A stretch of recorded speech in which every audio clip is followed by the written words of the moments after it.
Welcome back to the reading of the poem of the Man God, written by Maria Valtorta, Volume 2. Chapter 188, Part 1. From Tabor to Endor, in the cave of the Necromancer, encounter with Felix, who becomes John. 13th June, 1945. Jesus and the apostles have passed Mount Tabor and left it behind them. They are now walking on a plain lying between that mountain and another one facing it, talking of the climb made by them all, although at the beginning the elder ones had not been too keen. But now they are happy they had gone up to the top. The journey is now easy because they are on a main road, which is quite comfortable for walking. It is early in the morning, because I am under the impression that they have spent the night on the slopes of the Tabor. That is Endor, says Jesus, pointing to a poor village built on the first heights of the other mountain. Do you really want to go there? If you wish to make me happy, responds the Iscariot. Let us go then. But is it a long way? Asks Bartholomew, who, because of his age, is not very keen on walking tours. Oh no, but if you wish to stay, says Jesus. Yes, you may stay. I will go with the master, says Judas Iscariot immediately. Listen, before making up my mind, I would like to know what there is to be seen. From the top of Mount Tabor we saw the sea, and after the boy's speech, I must admit that I saw it properly for the first time, and I saw it as you see, with my heart.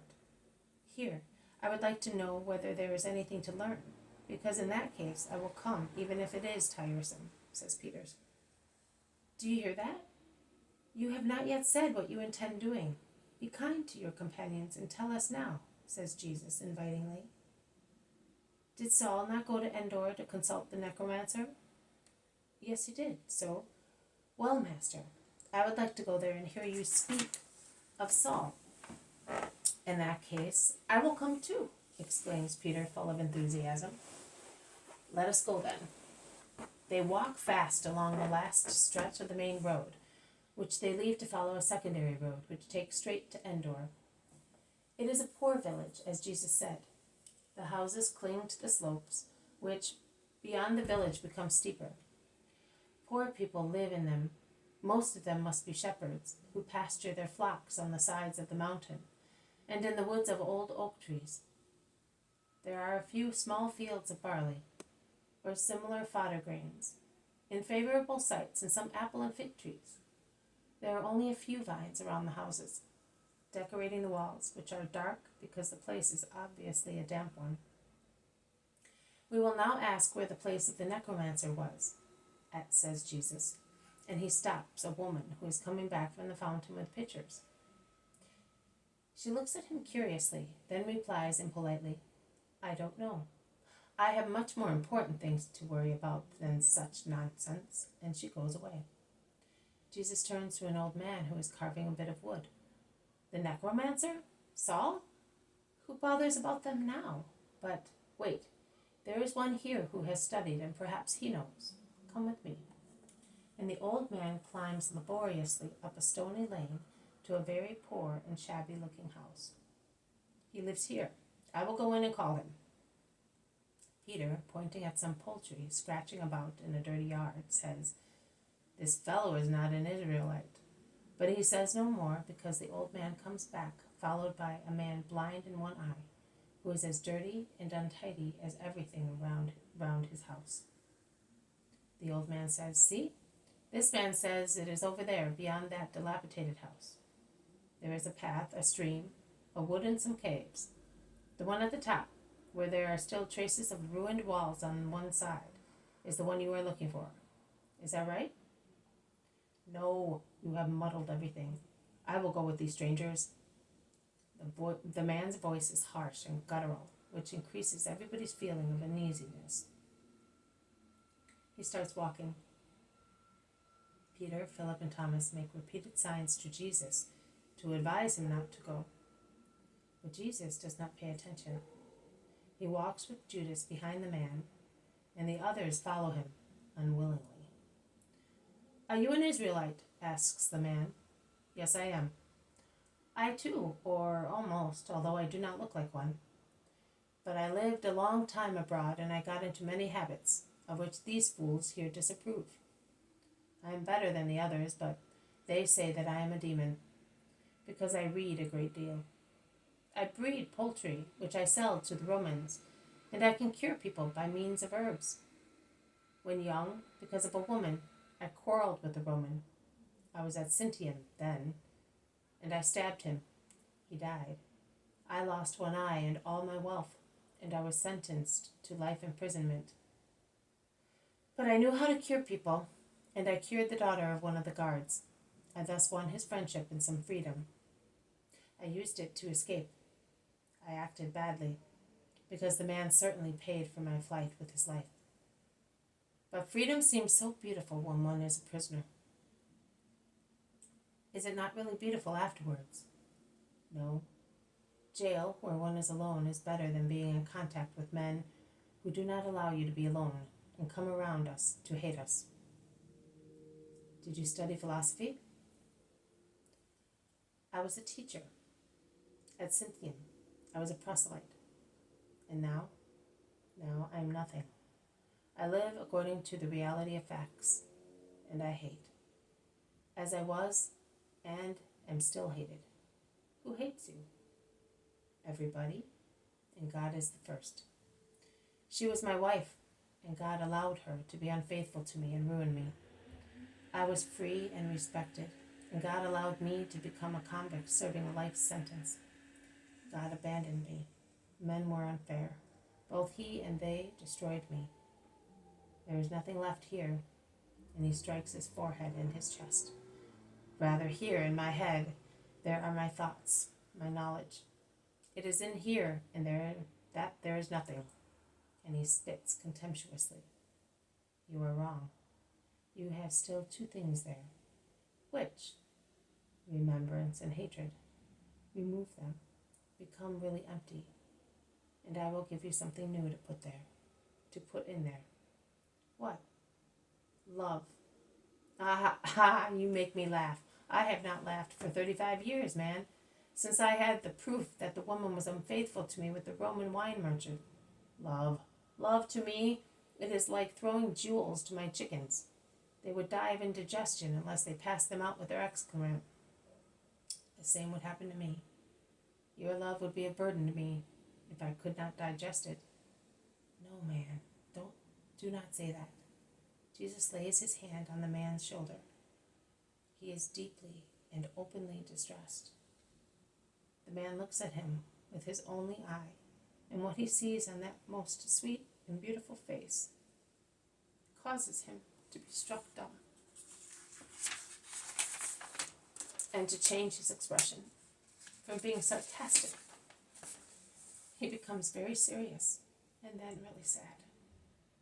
He lowers his head and with a changed voice he asks, "Who are you?" Jesus of Nazareth, the Messiah. You? You?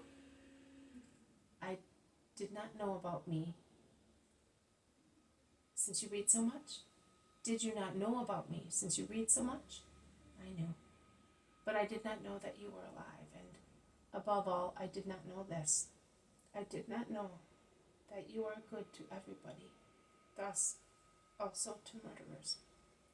Forgive me for what I said about God and love. Now I understand why you want to give me love. Because without love, the world is hell, and you, the Messiah, want to make a paradise of it. A paradise in every heart. Give me the remembrance and the hatred that makes you ill, and let me put love into your heart. Oh, I wish I had known you before.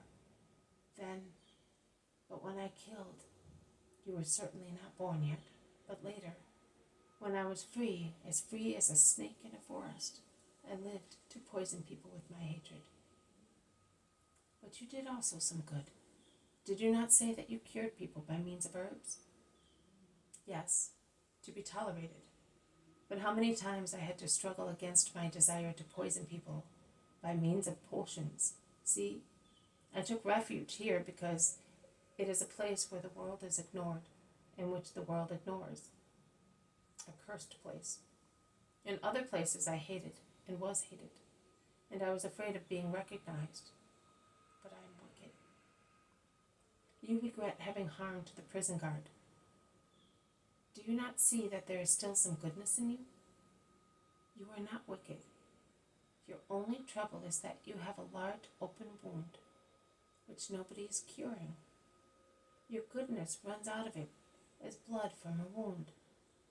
But if someone would cure your wound and heal it, my dear brother, goodness would increase in you, because it would no longer vanish as it forms. The man weeps with bent head, trying to conceal his tears. Only Jesus, who is walking beside him, notices them. He notices, but does not say anything further. They arrive at a cavern made of rubble and mountain caves. The man endeavors to steady his voice and says, "Here it is. You may go in." "Thank you, my friend. Be good." The man does not say anything and remains where he was, while Jesus, with his apostles, passing over large stones which must have been part of very strong walls, upsetting green lizards and other ugly-looking insects, enters a large smoky grotto, on the walls of which there are still graffiti signs of the zodiac and similar things. In a corner blackened by smoke there is a niche, and under it a hole, which looks like a gully hole for water. Bats hanging in disgusting bunches decorate the ceiling, and an owl, upset by the light of a branch which James has lit to ensure that they do not tread on scorpions or asps, complains, flapping its wadded wings and closing its ugly eyes, which cannot bear the light. It is perched in the niche, and the foul smell of dead mice, of weasels and birds in decomposition at its feet is mixed with the stench of dung and of the damp soil. "It is really a lovely place," says Peter. "Your Tabor and your sea were much better, my boy." And then addressing Jesus, "Master, satisfy Judas at once, because this is not Antipas's royal hall." "Certainly.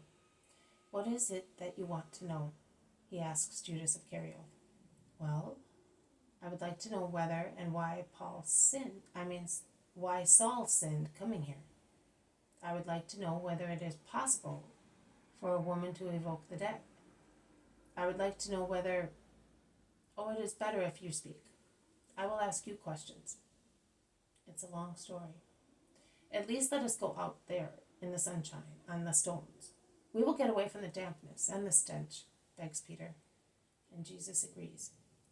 They sit as best they can on the ruins of the walls. This has been a reading from the poem of the Man God, written by Maria Valtorta, Volume 2, Chapter 188, Part 1, From Tabor to Endor, in the Cave of the Necromancer, Encounter with Felix, who becomes John. Thank you for listening. I will see you tomorrow. May God bless you, and may peace be with you.